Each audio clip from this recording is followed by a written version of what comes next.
Le jour où tante Éléanore est morte, j'avais les mains plongées dans la terre du jardin, occupé à planter les roses anciennes qu'elle m'avait offertes pour mon anniversaire. Mon téléphone vibra 3 fois avant que je ne me décide enfin à retirer mes gants pour répondre. Mademoiselle Blackwood, demanda une voix formelle que je ne reconnus pas. Ici maître James Morton, l'avocat de votre tante Éléanore. J'ai bien peur d'être porteur de mauvaises nouvelles. Mon cœur manqua un battement. Soudain, les roses me parurent d'une lourdeur écrasante entre les mains. Le dernier cadeau d'Éléanore. Que s'est-il passé? Votre tante s'est éteinte dans son sommeil la nuit dernière. Il marqua une hésitation. Elle a laissé des instructions explicites me demandant de vous contacter en premier, avant tout autre membre de la famille. Je m'effondrai à genoux dans la terre, enregistrant à peine ces paroles. Tante Éléanore, la femme qui m'avait appris à lire, qui me glissait des cookies aux pépites de chocolat en douce lors des réunions de famille morose, celle qui avait soutenu chacun de mes rêves n'était plus. Mademoiselle Blackwood? Êtes-vous toujours là? Oui, parvins-je à articuler. Je suis là. Que dois-je faire? Votre tante a laissé des directives précises concernant ses funérailles. Et nouvelle pause, elle vous a laissé une lettre qui doit être ouverte avant la cérémonie. Pourriez-vous passer à mon cabinet aujourd'hui? Je baissai les yeux vers les roses. La variété Queen Elizabeth. Les préférés d'Éléanore. Elle me les avait tendues il y a à peine 2 semaines, les yeux pétillants de sa malice habituelle. Celles-ci sont dans la famille depuis des générations, m'avait-elle dit. Tout comme les secrets. À l'époque, j'avais cru à une autre de ces remarques énigmatiques. À présent, je n'en étais plus si sûr. J'arrive dans 1 heure, répondis-je à l'avocat. Le cabinet de James Morton ressemblait exactement à ce qu'on attendait d'un homme gérant de vieille fortune. Des boiseries sombres, des livres reliés de cuir, et une vue sur la ville qui coûtait probablement plus cher que mon salaire annuel. Il se leva à mon entrée, m'offrant un sourire compatissant. Mademoiselle Blackwood, merci d'être venue si vite. Je vous en prie, asseyez-vous. Je pris place dans l'un des fauteuils en cuir moelleux, me sentant un peu petite pour un tel décor. Maître Morton? De quoi s'agit-il? Pourquoi tante Éléanore voulait-elle que vous me contactiez en premier? Il fouilla dans le tiroir de son bureau et en sortit 2 enveloppes. L'une était épaisse, officielle, à l'entête du cabinet. L'autre, plus petite, de couleur crème, portait mon nom tracé de la belle écriture élégante d'Éléanore. Votre tante était une femme singulière, dit Morton avec prudence. Brillante en affaires, mais aussi très pointilleuse sur la manière dont les choses devaient être faites. Elle a laissé des instructions très spécifiques concernant son testament et ses obsèques. Ça ressemble bien à Éléanore, murmurai-je. Il fit glisser l'enveloppe crème sur le bureau. Elle voulait que vous lisiez ceci en privé. Ensuite, nous discuterons du reste. Mes mains tremblaient légèrement en saisissant l'enveloppe. Le parfum distinctif d'Éléanore, un mélange de rose et de vanille, imprégnait encore le papier. Je l'ouvris avec précaution, en sortant une unique feuille de son papier à lettres personnelles. Ma très chère Olivia. Si tu lis ceci, c'est que mon temps est finalement écoulé. Ne sois pas triste. J'ai vécu exactement la vie que je voulais, ce qui est plus que ce que la plupart des gens peuvent dire. Mais j'ai une dernière faveur à te demander, ma nièce chérie. Lors de mes funérailles, tu devras lire une lettre. Une lettre qui changera notre famille à jamais. Tu la trouveras dans le compartiment secret de ma boîte à bijoux. Celui que je t'ai appris à ouvrir quand tu avais 12 ans. Souviens-toi de l'astuce avec la rose sculptée. Certains appelleront cela de la vengeance, mais je préfère y voir une forme de justice. Une justice tardive, certes, mais une justice tout de même. La vérité, c'est que je te lègue tout. Montgomery Industries, mes biens personnels, tout. Mais à une condition, tu dois lire cette lettre à mon enterrement, en présence de toute la famille. Sans exception. Je sais que c'est beaucoup demandé, surtout en ce moment. Mais tu as toujours été la forte, Olivia. L'honnête. C'est pourquoi ce doit être toi. Avec tout mon amour, tante Éléanore. PS, ne les laisse pas m'enterrer en beige. Tu sais combien je déteste le beige. Je relus la lettre 2 fois, puis levai les yeux vers Morton. Elle m'a tout légué. Il hocha la tête en ouvrant l'enveloppe officielle. Montgomery Industries, son domaine personnel, ses portefeuilles d'investissement. soit environ 89 millions de dollars d'actifs au total. Mais comme elle l'a mentionné, c'est conditionné à l'exécution de sa dernière volonté. J'avais le vertige. Eleanor avait toujours été généreuse avec moi. Mais ça? C'était au-delà de tout ce que j'aurais pu imaginer. Et le reste de la famille? Mon père? Mes cousins? Il y a quelques petits legs, mais le gros de la succession est pour vous. À supposer, bien sûr, que vous acceptiez ces conditions. Je pensais à mon père, qui avait toujours envié le succès de sa sœur cadette. À mes cousins, qui avaient passé des années à faire des courbettes à Eleanor dans l'espoir d'hériter de sa fortune. À toutes ces réunions de famille où Eleanor restait assise tranquillement, observant tout le monde avec ce regard perspicace, comme si elle attendait quelque chose. Quand sont les funérailles? Demandai-je. Dans 3 jours. Votre tante a été très précise. Le service aura lieu à la cathédrale Saint-Michel, suivi d'une réception à son domaine. Toute la famille est attendue. Je me levai, serrant la lettre d'Eleanor. Alors je dois y aller. J'ai une boîte à bijoux à trouver. Morton m'interpella alors que j'atteignais la porte. Mademoiselle Blackwood? Une dernière chose. Votre tante m'a demandé de vous dire, elle saura quoi faire de la vérité. Le trajet jusqu'au domaine d'Eleanor prit 40 minutes, mais me parut durer des heures. Mon esprit bouillonnait de questions. Que contenait cette seconde lettre? Quel secret était si important qu'Eleanor en ferait une condition testamentaire? Les grilles s'ouvrirent automatiquement à mon approche. La maison était exactement telle que je m'en souvenais. Un vaste manoir victorien, niché au milieu de jardins impeccables, où les roses bien-aimées d'Eleanor grimpaient sur chaque surface disponible. Madame Peters, la gouvernante, m'accueillit à la porte, les yeux rouges d'avoir pleuré. Oh, mademoiselle Olivia. Je suis si heureuse que vous soyez là. Elle a laissé des instructions pour que vous ayez libre accès à ses appartements. La chambre d'Eleanor, au premier étage, donnait sur sa roseraie. La boîte à bijoux trônait sur sa coiffeuse. En magnifique bois de rose brésilien, sculpté de motifs floraux complexes. Je passai mes doigts le long du bord jusqu'à le trouver. La petite rose sculptée qui dissimulait le mécanisme.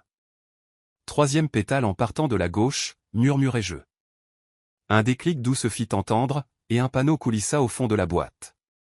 À l'intérieur se trouvait une autre enveloppe, scellée à la cire, portant la mention « À lire à mes funérailles ». Elle était lourde, et je pouvais sentir ce qui ressemblait à des photographies à l'intérieur. Sur la table de chevet, une photo encadrée que je n'avais jamais vue auparavant attira mon attention. Eleanor, jeune femme, debout devant le premier bureau de Montgomery Industries. Elle souriait de ce sourire entendu, celui qui me donnait toujours l'impression qu'elle voyait à travers les gens. « Que savais-tu, tante Eleanor » chuchotai-je à la photo. Quel secret valait la peine d'attendre toute une vie pour être révélé? Les 3 jours suivants passèrent dans un flou de préparatifs funéraires et de drames familiaux. Mon père appela 6 fois, oscillant entre une fausse inquiétude pour moi et une anxiété mal dissimulée concernant le testament. Mes cousins m'envoyèrent une salve de messages, tous plus intéressés les uns que les autres. Le matin des funérailles se leva, clair et lumineux. Je m'habillai avec soin d'un tailleur bleu profond, la couleur préférée d'Eleanor, et épinglai l'une de ses roses à mon revers. La cathédrale Saint-Michel était comble. Les Montgomery faisaient partie de la vieille bourgeoisie, et Eleanor était une figure éminente. Mon père m'intercepta dès mon entrée, le visage crispé par l'angoisse. « Olivia, il faut qu'on parle du testament. Morton refuse de nous dire quoi que ce soit. Nous découvrirons tout ensemble, papa. C'est ce que tante Eleanor voulait. Olivia, si tu sais quelque chose. Lâche-moi, papa, dis-je calmement mais fermement. C'est l'enterrement d'Eleanor. Un peu de respect.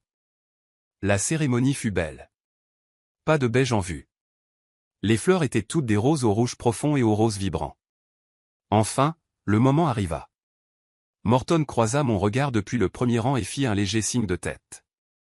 Mes mains tremblaient en marchant vers le pupitre. La cathédrale tomba dans le silence. Mon père était assis au premier rang, mes cousins John et Rebecca penchés en avant comme des vautours attendant leur repas. Avant de mourir, commençai-je, ma voix stable malgré mon cœur qui battait la chamade, ma tante Eleanor m'a laissé une lettre avec des instructions précises. Elle voulait qu'elle soit lui ici aujourd'hui. Je brisai le seau de cire. À l'intérieur, plusieurs feuilles de papier et des photographies. En les sortant, j'entendis mon père émettre un son étranglé. La première photo montrait une jeune Eleanor aux côtés d'un homme que je ne reconnaissais pas. Ils souriaient tous deux, tenant des plans. La seconde montrait ce même homme sur un chantier de construction. Je m'appelais Eleanor Montgomery, lus-je. Et voici la vérité sur les débuts de Montgomery Industries. L'homme sur ces photos est Harold Bennett, un ingénieur brillant et mon partenaire en 1975. Il était aussi le véritable fondateur de ce qui allait devenir Montgomery Industries. Un murmure parcourut l'assemblée. Au premier rang, le visage de mon père était devenu livide. Harold et moi partagions une vision. Harold avait le génie technique, et j'avais le sens des affaires. Nous étions partenaires égaux, partageant tout à 50-50. Jusqu'à la nuit du 15 octobre 1976, où Harold est mort dans ce qui fut rapporté comme un accident de voiture. Mon père esquissa un geste pour se lever, mais mon oncle James le tira vers le bas. Mais ce n'était pas un accident. Les freins de la voiture d'Harold avaient été sectionnés. Je l'ai découvert trop tard. J'ai aussi découvert autre chose. Des papiers avaient été déposés quelques heures seulement avant la mort d'Harold, transférant la totalité de ses parts au trust familial Montgomery. Des papiers portant sa signature. Je levai les yeux, croisant directement le regard de mon père. Une signature dont je sais maintenant qu'elle a été falsifiée par son partenaire commercial de l'époque, mon propre frère, Richard Montgomery. La cathédrale explosa en hoquets de surprise et chuchotement. Mon père se leva, le visage tordu par la rage. « Cessez cela immédiatement !» hurla-t-il. « C'est de la diffamation. »« Non, papa, dis-je calmement. C'est la vérité. » Je brandis la liasse de documents. Tante Eleanor a laissé des preuves. Le contrat original. L'analyse forensique des faux documents. Les rapports de police enterrés. Elle a tout gardé. Pourquoi, demanda mon cousin John, regardant son oncle avec horreur. Pourquoi révéler cela maintenant? Je retournai à la lettre. Je le révèle maintenant parce que j'ai passé 45 ans à bâtir cette entreprise. Mais j'ai aussi passé 45 ans à voir mon frère profiter de son crime. La vérité est que j'aurais dû parler il y a des années. Mais cela aurait détruit d'innombrables familles innocentes qui dépendaient de l'entreprise. Alors j'ai fait un choix différent. J'ai décidé d'attendre, de construire, pour m'assurer que lorsque la vérité éclaterait, l'entreprise y survivrait. Je sortis un dernier document. Ce qui m'amène à ma dernière confession.